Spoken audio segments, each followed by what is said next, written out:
Dis Félicien, tu comptes faire quoi toi en cas d'effondrement de notre civilisation? Oh bah c'est simple, moi je pars sur une écologie de droite. J'irai à la campagne, me retrancher sur un terrain privé, et puis je tenterai de me protéger à l'aide d'une technique néo-moyenâgeuse, survivaliste. J'ai vu des tas de vidéos à ce sujet sur YouTube, et puis j'ai été jusqu'à la saison 9 de Walking Dead, donc à mon avis je suis tranquille. Allez, hasta la vista les crevards.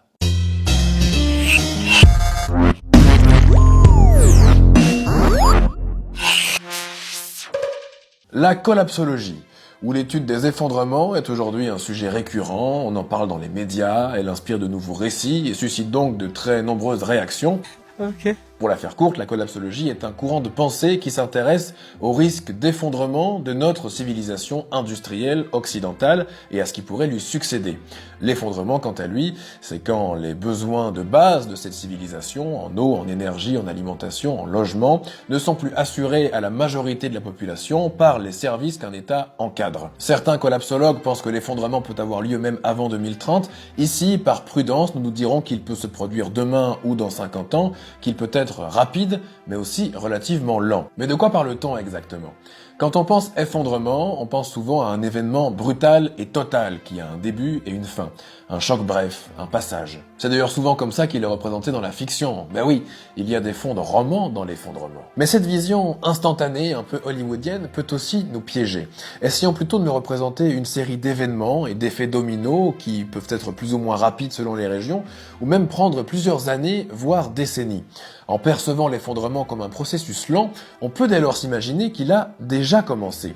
Selon que l'on parle du tarissement, de ce que la société marchande a appelé les ressources naturelles, de la destruction de la biodiversité, la disparition de 60% des populations d'animaux sauvages est déjà en elle-même un effondrement manifeste, mais aussi de l'accroissement des inégalités, de la destruction des sociétés ou de peuples sur d'autres continents, ou même de la fascisation de certains États sur notre continent, dont l'explosion des violences policières est un élément de mesure.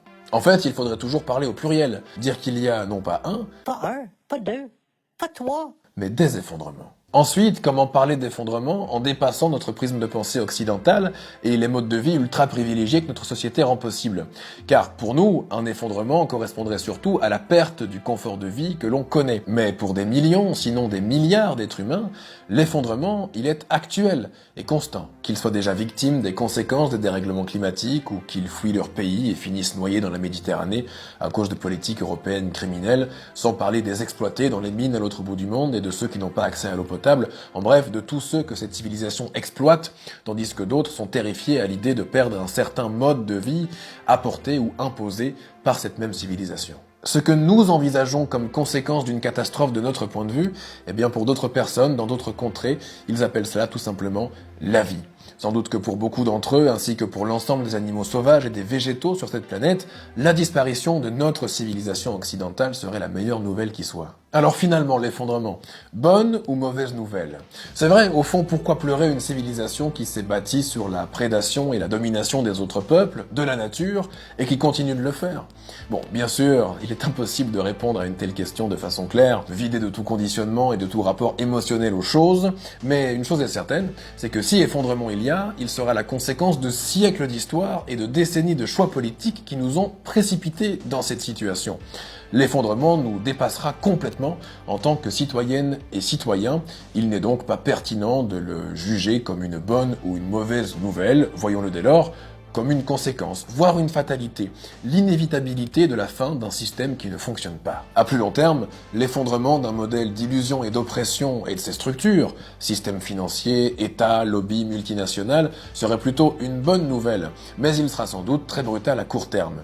C'est pourquoi il nous faut être vigilants et se préparer en développant dès aujourd'hui des moyens d'organisation alternatifs. Le système capitaliste et la société de consommation très aliénants nous ont dépossédés et rendus éminemment dépendants. Alors à l'instar des militants zadistes ou des gilets jaunes sur les ronds-points, essayons de tisser des liens, rencontrons-nous, recouvrons l'indépendance, mais aussi le temps, l'espace et l'organisation de nos vies. Mais plus que tout, la théorie de l'effondrement ne doit pas être une pensée de l'angoisse et du repli sur soi. La collapsologie ne nous invite pas au survivalisme, à une sorte d'écologie de droite alimentée par des instincts conservateurs et individualistes qui considèrent l'autre d'emblée comme une menace plutôt que comme une force nécessaire pour subsister. Une pensée de la peur, comme dans un blockbuster. Quand t'es pour te castagner avec un mec, Si le mec il est comme ça devant toi, toi tu te mets 3 quarts face. Puissent les fans de Battle Royale et Hunger Games aller revoir La Belle Verte de Colin Serrault. Je dis, c'est terrible ce qui vous est arrivé. Espèce de connard. On ne va quand même pas reproduire le modèle de requin qui nous a été imposé. Non, il faut dès à présent exclure cette vision Walking Deadienne de ce que serait le monde après l'effondrement. Éviter ce que nous on appelle le tous aux abrisme, c'est-à-dire une écologie bourgeoise qui s'enracine peut-être dans la crainte inconsciente de la perte de ses propres privilèges et de son mode de vie à l'occidental. Lançons gratuitement et tout à fait au hasard un exemple stéréotypé. Moi, citadin chanceux qui travaille à la télévision et qui loue un appart à la capitale, je me chope mes 4 hectares de terre à la campagne pour y faire un éco-village pour moi et pour mes proches. Quand effondrement il y aura, j'irai là-bas. J'imagine de façon romantique que je serai en sécurité dans ma forteresse rurale, autonome en énergie et en ressources. Je n'ai jamais fait pousser un légume de ma vie, mais je me débrouillerai. Et j'ai déjà planté un clou à la foire de l'école en avril 2003. Au cas où de villes tiers s'attaqueraient à nous, je nous défendrai, à l'aide du vieux fusil de chasse de l'oncle Bernardin. En tout, ça fait 7 hectares. Il y a 3 hectares de bois et 4 hectares de prés, disons. Ce qui émane surtout d'un cliché absolument fictif et totalement imaginaire comme celui-là, c'est bien sûr davantage une pulsion de survie individuelle que solidaire. Or, cela n'a pas de sens. Car si le système capitaliste disparaît en même temps que les États, non seulement les besoins minimaux ne seront plus garantis, mais la propriété privée n'existera plus non plus. Plus de droits, ni de police pour nous défendre des méchants. La collapsologie doit être le signal que nous devons ensemble concevoir d'autres façons d'habiter le monde. Intéressons-nous aux courants et aux théories politiques qui se basent sur l'entraide et sur la solidarité et qui essayent, parfois depuis des siècles, à émanciper les peuples et à vivre en s'affranchissant des structures de domination. Anarchisme, municipalisme, libertarisme, autonomie, les modes de vie expérimentés en squat, dans les ZAD ou dans les nombreux lieux autogérés sont autant de façons de vivre en dehors des États, des hiérarchies, des pouvoirs centralisés et déracinés, des coercitions. Il ne faut pas s'imaginer non plus que l'on trouvera une théorie unique, parfaite, universelle et que le conflit n'existera plus. Un monde plus juste n'est pas un monde tout rose, mais c'est certainement un monde en lutte contre les oppressions et pour la coopération. En plus de cela, la collapsologie ne doit surtout pas conduire à l'attentisme, à une forme de défaitisme passif, en un mot, au renoncement. Maman, c'est dur.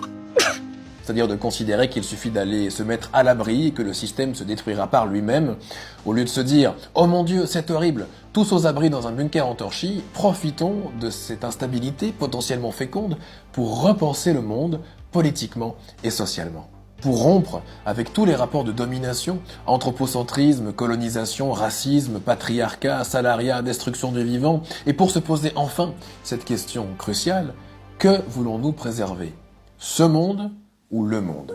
On ne peut pas partir et tout abandonner comme ça, car il nous faudra toujours une planète vivante, et on ne peut pas laisser les artisans du chaos continuer de la détruire. Il faut des sols fertiles, de la biodiversité, des insectes, de l'eau, un climat vivable. Or, pour l'instant, les multinationales s'accaparent rapidement et en pleine conscience tout ce qui devient plus rare, donc plus précieux, donc très lucratif. Tout laisser tomber pour aller vivre dans les bois, c'est très bien de le faire, mais il faut aussi continuer de lutter. Sortons-nous de la tête que les puissants arrêteront de tout détruire une fois que nous serons au bord du gouffre. Nous sommes au bord du gouffre. Sauf qu'ils ont un parachute, pas vous. Sorry. D'ailleurs, la nouvelle grande mode pour les millionnaires de la Silicon Valley, c'est de s'offrir des bunkers en Nouvelle-Zélande, sans parler du méga boss qui lui dépense déjà des millions pour organiser son exfiltration dans l'espace. Il y a 10 ans déjà, même Nicolas Hulot nous disait que si la planète est un Titanic en train de couler, les très riches se ruent en ce moment sur les canaux de sauvetage, pendant que les plus pauvres attendent sagement de mourir, si possible, sans trop perturber les premières classes. Bref, prenons du recul par rapport à tout ça. Il n'y a nul avantage à craindre l'inéluctable autant philosophé. Saisissons cette opportunité de questionner nos appréhensions, d'avoir une pensée politique plutôt que de se préparer vainement à sauver sa peau, ce qui est aussi un leurre. Car tant pis pour les autres, c'est d'abord tant pis pour soi. Ce n'est pas parce que les perspectives ne sont pas belles qu'il ne faut plus rien faire. Point n'est besoin d'espérer pour entreprendre, disait Charles le Téméraire. Allons à l'encontre de tout comportement démissionnaire ou de fuite, de renoncement, d'aquabonisme et de tous aux abrismes.